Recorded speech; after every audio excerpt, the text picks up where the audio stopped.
작년 4월이죠. 작년 4월에 선거가 있었고 선거 떨어졌어요. 떨어지고 났는데 사실은 작년이 한국 나이로 60이에요. 그리고 올해가 한국 나이로 이제 12개가 5번째 돌아오는 60일이거든요. 매우 중요한 시점에 매우 중요한 선거에서 떨어졌다라고 하는 생각이 드니까 화가 좀 많이 났어요.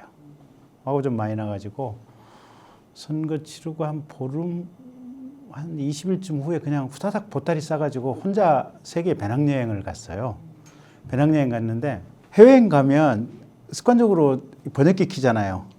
구글 번역기 팝하고. 그래서 저도 처음에 말레이하고 태국 갔을 때까지만 해도 번역기를 썼는데 퍼뜩 이제 휴대폰에 GPT 앱이 깔려 있었거든요. 1월달 작년 1월부터 깔았어요. 그래서 몇 가지를 좀 해보다가 선거에 바빠서 안 썼는데 그렇지 이게 LLM에 번역 기능이 있지. 이거 한번 써보자. 웬걸? 이게 LLM 번역 기능은 대학교 교수님이라면 번역 앱은 이게 초등학생 수준인가요? 보면. 그래서 너무 번역이 자연스럽고 거기다가 이게 멀티모달 기능이 되잖아요. 보면 사진 올리고 뭐 이렇게 소리 듣는 것도 해서 다 이게 번역, 통역 이런 것들이 동시에 다 되는 거 아니에요. 쓰면 쓸수록 이게 눈이 그냥 휘둥휘둥해지는 거예요. 그래서 그때 한 3달 90일 정도 한 13개 국가를 다녔는데 13개 국가를 다니면서 언어가 대한민국은 한 나라의 한 언어잖아요. 근데 대부분의 국가가 한 국가의 언어는 한 2개, 3개, 인도 같은 나라는 22개인가 그러잖아요. 공식 언어가. 그러니까 13개 국가 다녔는데 접한 언어는 한 30몇 개를 접했을 거예요. 근데 모든 게 다 통번역이 되는 거예요. 하여튼 그러면서 이 LLM에 대해서 제대로 알아야겠다는 생각이 들어가지고 낮에는 관광하고 조금 뭐 정리하고 저녁에는 유튜브로 LLM 공부하고 GPT나 클로드나 퍼플렉시티나 제미니 이거를 AI라고 표현도 하긴 하지만 라지 랭귀지 모델 그러니까 많은 언어 내용을 집어넣어서 이 결과를 만들어냈다라고 해서 인공지능 중에서도 LLM 모델의 인공지능이 우리가 흔히 알고 있는 GPT가 이 LLM이에요. 보면 사진만 가지고도 장소나 사물 인식들이 참 많이 되더라고요. 헝가리에 가면 바츠라고 하는 지역이 있거든요. 우리로 치면 이제 다뉴브강 옆에 경주 비슷한 느낌의 도시인데 소도시인데 바츠에 가면 기원 5세기경에 지어진 로마 시대의 성당이 있어요. 그 위에 이제 로마 고대 라틴어로 된 이제 성경 구절이 있고 근데 그냥 다짜고짜 사진 찍어가지고 물음표 하나만 던져 넣어가지고 GPT하고 클로드한테 보냈어요. 근데 세상에 GPT는 틀렸어요. 결과적으로 보면 GPT는 이거 폴란드 동북부 지역에서 많이 보는 성당의 건물 구조다라고 얘기하는데 클로드는 정확히 이건 헝가리 바체에 있는 무슨 성당이고 성당에 지어진 연역은 어떻게 되고 이 성당 위에 써져 있는 라틴어 구절은 이렇다라고 얘기를 해주는데 그때 눈이 번쩍 트이더라고요. 인도 바라나시 가서도 그 바라나시 가면 계단들 있잖아요. 현지 용어로 가트라고 하는데 이 계단들 사진 찍어가지고 이렇게 보내면 정확하게 여기 인도 바라나시에 있는 무슨 가트 지역이다라고 이렇게 알려줘요. 보면. 그러니까 사람들이 많이 가고 이게 인터넷에 사진이 많이 올라와 있고 이런 것들은 얘들이 학습을 거의 했을 확률이 높기 때문에 정확하게 맞춰내더라고요. 저는 지금 한 5개 깔고 있어요. 첫째 이제 챗GPT 쓰고 있고 그 다음에 클로드 쓰고 있고 그 다음에 제미니 쓰고 있고 그 다음에 퍼플렉시티 쓰고 있고 그 다음에 구버 AI 쓰고 있고 그 다음에 11랩스 쓰고 있고 좀 사람들에게 널리 이름이 퍼져 있는 것들은 많이 쓰고 있어요. 일단 챗GPT는 가장 선도적으로 만들어진 인공지능이고 그래서 다양한 형태의 서비스를 제공하기도 하고 맏형님이에요. 보면 두루두루 범용으로 다 통해요. 보면 근데 조금 억지 쓸 때도 있고 또 자기네들이 자의적으로 서비스를 과거에는 이걸 잘해주는 것도 요새는 잘 안 해줘요. 그러니까 가령 글자 있잖아요. 책 요거 사진 찍어가지고 책에 있는 글자 요거 그대로 타이핑 치려면 귀찮잖아요. 그럼 찍어가지고 OCR 해달라면 요 글자가 그대로 그냥 텍스트 글자 형태로 바뀌는 거 아니에요. 그럼 그대로 카피해서 쓸 수가 있잖아요. 옛날에는 챗GPT가 해줬거든요. 요새는 안 해줘요. 이게 CPU 자원을 GPU 자원을 많이 잡아먹으니까. 근데 그런 식으로 자기네들이 1등 기업이라고 하는 그것 때문에 자의적인 지금 서비스 정책이 꽤나 있어요, 보면. 근데 그런 장단점이 있고, 근데 클로드라고 하는 인공지능이 있는데 이건 글 쓰는 글쟁이들한테는 클로드가 최고예요. 일단 되게 내용이 비교적 정밀하고 틀린 내용이 별로 좀 오류 서제스션이 적어요. 클로드가. 그래서 글 쓰거나 그 자기가 쓴 글에 대해서 검수를 하거나 어떤 비판적인 시각에서 검토를 받을 때는 클로드가 최고예요. 그리고 조금 자료 서제스션이 이제 인공지능으로부터 받는 서제스션이 적을지라도 가급적이면 정확한 답을 얻고 싶다 이랬을 때는 클로드한테 물어보는 게 좀 나아요. 그다음에 이제 최근에 구글의 제미니가 굉장히 치고 나왔어요.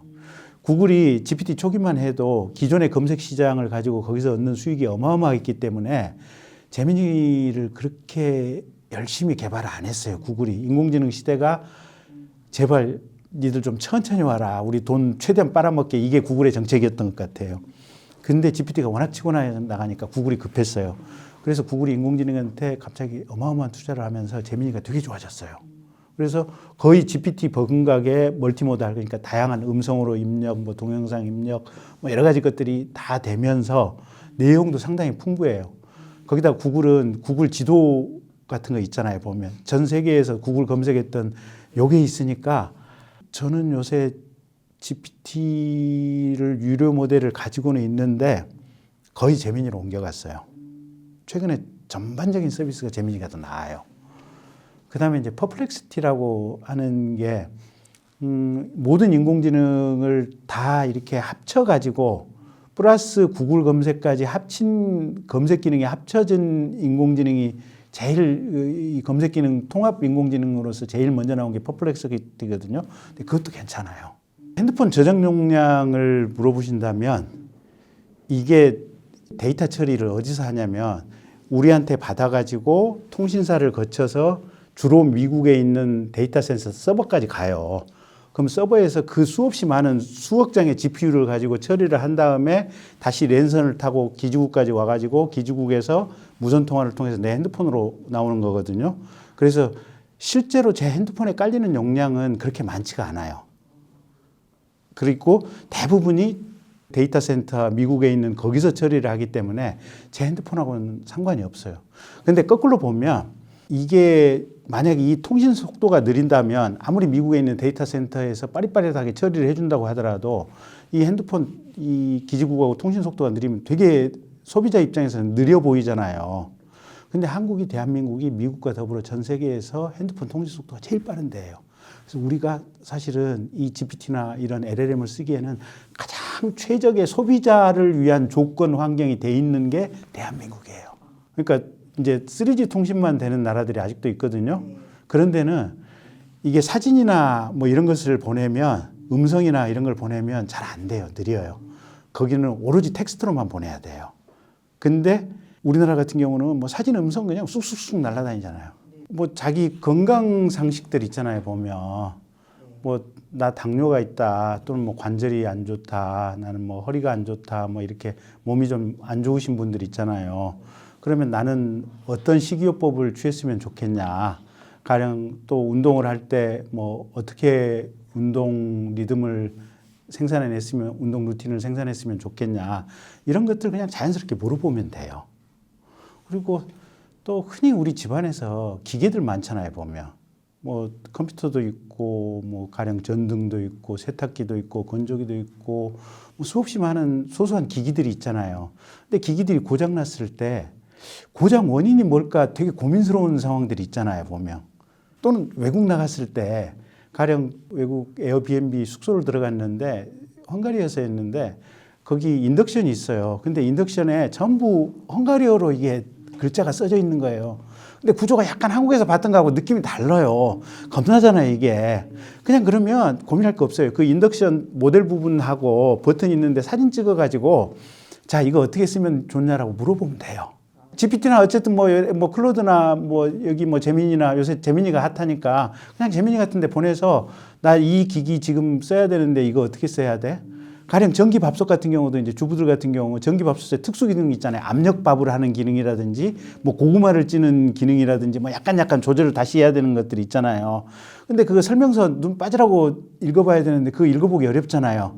그럴 때 이 전기밥솥 모델 번호하고 이 스위치 기기 조작 부위 있는 부분을 사진 찍어서 보낸 다음에 나 이 기계로 이 전기밥솥으로 고구마를 찍고 싶어. 어떻게 했으면 좋겠어. 하면 상세하게 얘기를 해줘요. 읽다가 뭘 모르겠다 이러면 뭐 이 부분은 나 다 모르겠어. 더 쉬운 말로 더 해줘. 상당히 더 자세히 풀어서 해줘요. 자동차 같은 경우도요. 가령 자동차 몰고 다니다가 노란불 들어오잖아요. 그럼 겁나잖아요. 보면. 옆에 세워놓고 계기판을 사진 찍어요. 그런 다음에 보내요. 내 자동차가 가령 제너시스 V80 몇 년식 모델인데 이 계기판에 이런 불이 들어왔다. 이게 무슨 이상이 있다는 상황이냐 표시냐. 그리고 이 상황이면 나는 즉시 차를 멈추고 견인을 해야 되냐 아니면 내가 그냥 알아서 가지고 가도 되는 거냐 공업사에 얘가 알아서 일응의 가이드라인을 다 제시해 줘요. 기술이 우리 사회에 스며들게 하기 위해서는 예시를 보여줘야 돼요. 김장 당분법에 대해서 물어볼 수 있습니다. 기계가 고장났을 때 수리 방법, 초벌 대응 방법에 대해서 물어볼 수 있습니다. 여행 계획을 짤 수도 있습니다. 통역을 요구할 수도 있습니다. 글을 써달라고 할 수도 있습니다. 이 글에 대한 반박을 시킬 수도 있습니다. 계약서를 검토해달라고 할 수도 있습니다. 이 다양한 것들을 한두 번씩 사례를 가지고 예시를 보여주면서 이렇게 직접 한번 해보세요. 이걸 가르쳐 줘야만 국민들이 그렇지 이것도 되네. 이것도 되네. 이것도 되네. 이것도 되네. 이게 머릿속에 들어가는 게 우선이에요. 그리고 얘한테 프롬프트 명령어를 잘 주는 것은 제가 볼 때는 얘는 맥락을 읽기 때문에 오타가 상당히 있어도 대강 알아들어요, 보면. 그래서 프롬프트 잘 주는 것은 제가 볼 때는 본질이 아닌데 지금 본말이 바뀐 방식으로 인공지능에 대한 강의들이 대부분 이루어지고 있어요. 그래서 그 본말이 바뀐 걸 깨기 위해서 이 모든 영역이 다 됩니다라고 하는 노가다를 이 책에 쓰는 거예요. 그때 사실은 전라남도 광주에 인공지능 센터 산업 복합단지가 들어왔어요. 그래서 그때 예산을 제가 한 5천억 정도를 했었고 그때 세워놓은 5천억이 지금 한 1조 얼마 정도 됐을 거예요. 그리고 그 중간에 2022년쯤 해서 GPU를 꽤 샀어요. 과기부에서. 그때 세우는 예산으로. 근데 벌써 작년부터는 이게 엔비디아 GPU 값이 천정부지로 폭등을 해가지고 이게 가령 20만 원에 발매되는 게 중고시장에 나가면 오히려 50만 원, 70만 원 해요. 그때 한 2년 전에 제가 그때 20년도 요 무렵에 세우는 계획으로 예산을 세워가지고 그 예산 기반이 돼가지고 22년에 샀던 GPU 값 때문에 대한민국이 그나마 질 좋은 GPU를 광주 인공지능 융합단지에서 꽤나 확보하고 있어요.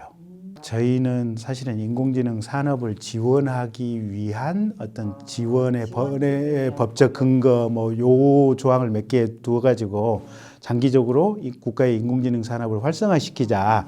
요게 여기에 포인트를 뒀는데 지금 만들어진 법은 완벽하게 인공지능에 대한 일목요연한 가버넌스가 돼 있어요. 그러니까 국가과학기술부 장관, 국가인공지능위원회, 여기서 인공지능위원회에서 3년에 한 번씩 대한민국의 인공지능의 대계를 세우도록 하자. 그리고 인공지능위원회 산하에 인공지능의 정책을 개발하기 위한 인공지능 정책연구소, 안전을 보호하기 위한 인공지능 안전연구소 이 두 축으로 가자. 그러면서도 민간에는 민간자율윤리위원회라든지 인공지능협회라든지 여러 가지 것들을 만들자. 그리고 인공지능 발전을 시키기 위한 데이터는 이렇게 확보하자. 여러 가지 요소들이 정말 일목요연하게 체계적으로 이번 법은 종합판이죠. 그러니까. 근데 저는 그때만 해도 사실은 조금 이제 발전시킵시다. 돈 좀 투자합시다. 요 내용이 핵심이었죠. 지금 더 뒤처지고 있죠. 더 격차가 많이 벌어지죠? 많이 벌어지죠. 어느 정도 벌어져 있어요, 지금? 지금 가령 미국이 100이다 이러면 중국은 한 50 정도 되고 우리나라는 10이나 15 정도? 그때만 해도 그렇게까지 많은 GPU를 넣은 데이터 센터들이, 그러니까 그때 데이터 센터, 2020년의 데이터 센터 개념은 말 그대로 그냥 아이클라우드 개념이에요. 저장소 모아놓은 이런 개념들인데 이제 지금 인공지능시대의 데이터 센터의 개념은 데이터를 말 그대로 가공 처리하는 이거잖아요, 보면. 그래서 지금의 데이터 센터들은 이 GPU 칩들하고 저장 스토리지가 얼마만큼 지금 많이 있느냐, 이 일종의 장치 산업들 아니에요, 보면. 근데 지금 2020년도에 나왔던 GPU하고 2024년도에 H100 GPU하고 그 성능 차이가 벌써 수백 배일 뿐만 아니라 여기서 처리하는 내용들이 어마어마하게 차이가 나는 거예요.